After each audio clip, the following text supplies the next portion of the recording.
Everyone, আজি আহিছোঁ আমি বশিষ্ঠ মন্দিৰৰ বেক চাইডত। এইখন এখন অতব্য অৰণ্য।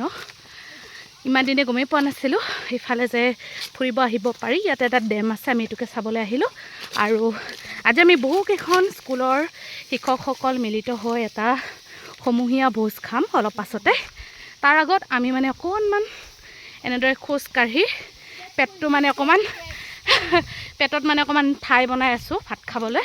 আৰু এইটোৱে হৈছে সৰু এটা ডেম এটা। চাই লওঁ,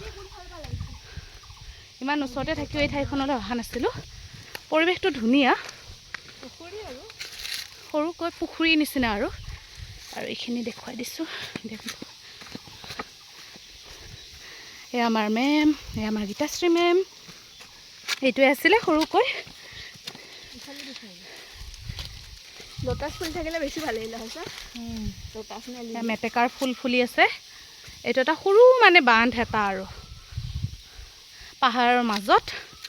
চাওকচোন কিমান ধুনীয়া পৰিৱেশ। অঁ, সেইফালে এখন সৰু দলঙো আছে। দলং নহয়, গছ এজোপা বাগৰি পৰিছে, একদম ব্ৰিজ হৈ গৈছে। খুব ধুনীয়া পৰিৱেশ চাওকচোন বাৰু। কেনেকুৱা লাগিলে আহি গীতাশ্ৰী? ভাগৰ লাগিছে কিন্তু ভাল লাগিছে। আৰু সেইফালে চাওক, এটা গৰু এটা ধুনীয়াকৈ বহি আছে। ওচৰৰ চুবুৰীয়া ৰাইজে চাগে ইয়াতে গৰু ঘাঁহ খাবলৈ থৈ যায়। ধুনীয়া বগলী এটাও গৈ আছে। সেইটো এটা বগলী মাছ খাবলৈ আছে। আৰু সেইটো চাইডে এটা ভূত বাংলাও আছে। আমি ভূত বাংলাটোলৈ আজি নাযাওঁ, বেলেগ এদিন মই গৈ আপোনালোকক ভিডিঅ' কৰি দেখুৱাম। আজি এইখিনিয়ে দেখুৱালোঁ।